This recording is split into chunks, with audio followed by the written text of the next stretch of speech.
I like the dog. It's friendly. Hello and welcome back to my channel Box Office Poison. My name is Moxie McMurder, and in this video I want to talk about David Cronenberg's The Brood, one of my favourite horror films of all time. Before we get started, I want to give a quick shout out to Veronica. Hi Veronica! She was kind enough to buy me a coffee. I will leave a link to my coffee account in the description box below. It's easy to use, and believe me when I say all caffeine hits are gratefully received. As an extra thank you, you'll receive a shout out in my next video. Thanks again, Veronica. On the surface, The Brood is a story about a fractured relationship between a husband and wife, how it affects their daughter, and a series of murders. But beneath that fairly standard plot is one of the most provocative, unique, and disturbing films, and has some excellent subtext about generational trauma, repression, and rage. So, sit back, relax, and maybe don't watch this while you eat your tea. Born between Rabid and Scanners in 1979, as a direct response to his divorce, The Brood tells the story of Nola and Frank Carveth, a couple in crisis. Fans of Black Christmas may recognise Art Hindle, who plays Frank Carveth, and the incredible Samantha Eggar as Nola. Nola is currently in therapy. Her doctor is played by the bombastic Oliver Reed, giving a very measured performance. Due to Nola staying at Dr. Raglan's Institute, Frank has become the primary caregiver for his daughter Candice. Frank is sceptical of Dr. Raglan's experimental therapy involving role-play, which we'll get into later. Raglan forbids Frank from visiting Nola at the Institute, but he allows weekend visits from her daughter Candice. Frank becomes concerned when he notices severe bruising on Candice's back after she returns from a visit with her mother. Frank decides that Nola is dangerous and stops her from seeing her daughter. In response to this, Dr. Raglan's therapy sessions intensify, and we discover that Nola was physically abused by her mother and neglected by her father. Frank needs backup that Dr. Raglan is dangerous, and so he meets with a previous patient of his who's suffering from cancer and believes that Raglan is responsible via his form of therapy. Meanwhile, a series of murders take place, and it seems to be a child, or indeed a group of children, that's responsible. However, it turns out that these childlike creatures are, shall we say, not exactly human. And now for the spoiler warning. If you haven't seen The Brood, I really recommend you check it out. It's some legit 70s horror, and you'll be thinking about it for a while. Everyone is bringing their A-game, but Oliver Reed and Samantha Eggar are so damn good. They're nothing short of magnetic, particularly when they're on screen together. So give it a try, and then come back and sound off in the comments. Frank confronts Dr. Raglan about his methods, and due to the murders, he realises that his therapy is responsible, and decides to close the institute. But it's too late. An autopsy of one of the killer creatures reveals that they are colourblind, only seeing in black and white. They have no teeth, no sexual organs, and no belly button. Mentioning them seeing in black and white is a nice touch, because when we see them, they're either calm and Candice is being protected by them, or they're murdering someone that they perceive as a threat to her.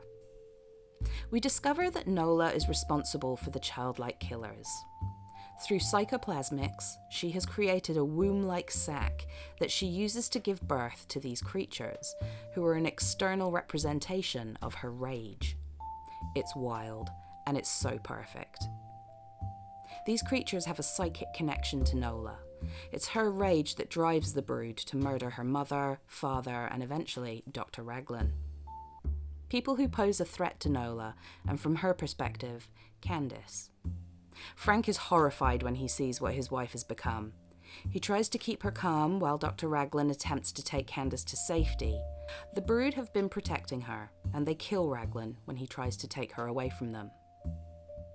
Nola picks up on what's going on and decides that she'd rather have Candice die than to have someone take her away. And so the Brood starts attacking Candice. Frank, at the end of his rope, ends up strangling Nola, and without her psychic connection, the brood all drop dead. As Frank drives Candace away from the Institute, we see small welts have appeared on Candace's arm, suggesting the generational trauma continues, and who knows what form Candace's rage could take. So that's the basic rundown of the plot, but what about that juicy subtext? I'm not about to try and tell you that The Brood is a feminist masterpiece or anything like that, but I will say it's a film that resonates with women and lends itself well to a deeper dive. It would be remiss of me if I didn't mention Cronenberg's accusations of misogyny in his films, which is a viewpoint I can understand, even if I don't personally agree with that assessment. But that's a topic for another video. Horror lets you confront what you can't control. From periods to childbirth, women's bodies have been a rich source of horror throughout cinema. However, how it's framed influences how we respond to it. And despite his possible intentions, considering this film was inspired by his own divorce, Cronenberg made a film with a sympathetic and unintentional villain, leading to some interesting and authentic subtext. The Brood taps into something that I believe the majority of women, sadly, will understand on a deep personal level. Literally since the dawn of time, girls have been raised to suppress certain emotions and feelings, the most common being sexuality and anger. Scientific research shows that we can experience physical symptoms when we constantly repress our emotions, and so to extrapolate that to the horror genre makes The Brood an effective psychological horror and body horror. Cronenberg uses body horror to highlight themes of generational trauma, abuse, the monstrous mother, psychobabble, and misuse of experimental medical research. Nola's mother was an alcoholic and abusive. Her father was also an alcoholic, and instead of protecting Nola from her mother's violent outbursts, he would go to the pub, leaving Nola to cope on her own. There's an interesting moment early in the film when Nola's mother mentions that Nola was often in the hospital as a child, after strange welts appeared all over her body. Nobody could understand what was going on, and Nola again was left to fend for herself. These welts she experienced during her childhood clearly had nothing to do with the psychoplasmics therapy, but the therapy later in life exacerbated things for Nola. And whatever it is that's causing it, this repressed rage has been passed on to her daughter. But it would be interesting to know if Nola's own mother had been abused or neglected. We know she's an alcoholic and married to an absent man. A question I can't help asking myself.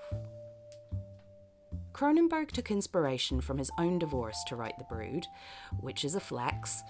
He's quoted as saying, "The Brood is the most classic horror film I've done," and that The Brood is my version of Kramer vs. Kramer, but more realistic. Perhaps this is why the film doesn't concern itself with the love lost between a couple, and is more about a man determined to save his daughter from a monster. The film is told mostly from Frank's perspective, and so we see Nola and her therapy through his eyes.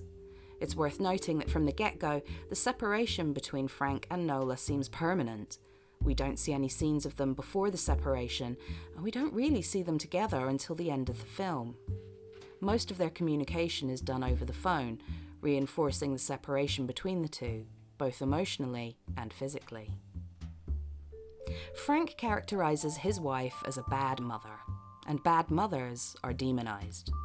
We never actually see Nola being a bad mother, it's really just implied.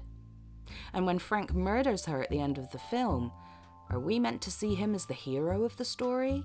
Yes, he saved his daughter, he's fought the good fight, but he's still a husband who murdered his wife quite violently. The maternal essence of the story lends itself well to interpretation.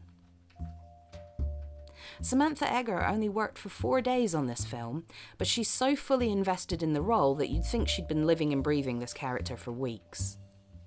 Eggar had grown up in the same area as Oliver Reed, and the two had remained friends since then, so the atmosphere between them really works. You can tell that they trusted each other with the vulnerability needed for both roles. Fun fact, The American theatrical trailer for this movie was edited by Joe Dante, director of Gremlins, The Howling, The Burbs. And also, the practical effects in this film are so cool. The makeup for the creepy kitty killers is really still effective, and the effects in the end scenes with Samantha Eggar were actually deceptively simple to achieve, using condoms. Condoms, Rose! Condoms, condoms, condoms! And then they brought these condoms out. And they cut the condoms. And they filled the condoms with, I don't even want to know what it was. And then they glued the top of the condom. And people were going, oh, I think I'll put one here. Or let's put one here. Or put another one down here. And of course, they were varying sizes because the pregnancy had to have some that were 1 month old and some that were 8 months old. And of course, in the birthing in the film of the 9-month-old, that one had to be sort of big and loopy. And we were laughing so much that sometimes, I mean, my stomach, they'd have to sort of stop me because they'd say, Sam, stop laughing because the condom isn't sticking to your stomach. It also wouldn't be an Oliver Reed film if there wasn't an outrageous story behind the scenes, and The Brood is no different. He was arrested by Canadian police during the production after he made a bet with someone that he could walk from one bar to another without wearing clothes in the freezing weather. Oliver was... I had no idea what I was getting into when I hired Oliver Reed. 2 days into the shoot, I had to go back to Montreal, and I get a phone call at 1 in the morning, and I'm told that Oliver Reed is at the police station. And my production manager, who had to go there immediately, said, well, the good news is he's got all the cops in hysterics. They are all laughing like crazy with him. He made a bet after a very copious dinner and drinks at a Toronto pub. He made a bet that he was going to walk back to his hotel with no clothes on in October and November. So he took his clothes on, started walking on the street. So he obviously got arrested. And the cops had to promise him that he would not do that again, and he promised he wouldn't do it again, but he was drunk as a skunk anyway. And like the Brits, like many Brits, he was really good at being drunk and being coherent. So I said, oh my God. The next night, he threw his pillows and blankets from the floor of the Four Seasons to on the street. So I got a call from the hotel saying, we can't keep a guest that does that.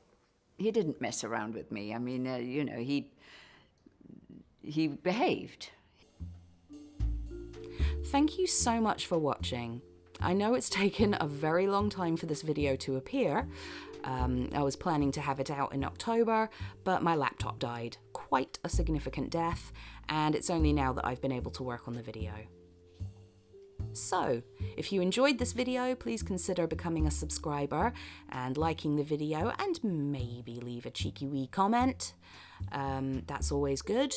It's not every day you get to talk about The Brood, so have at it.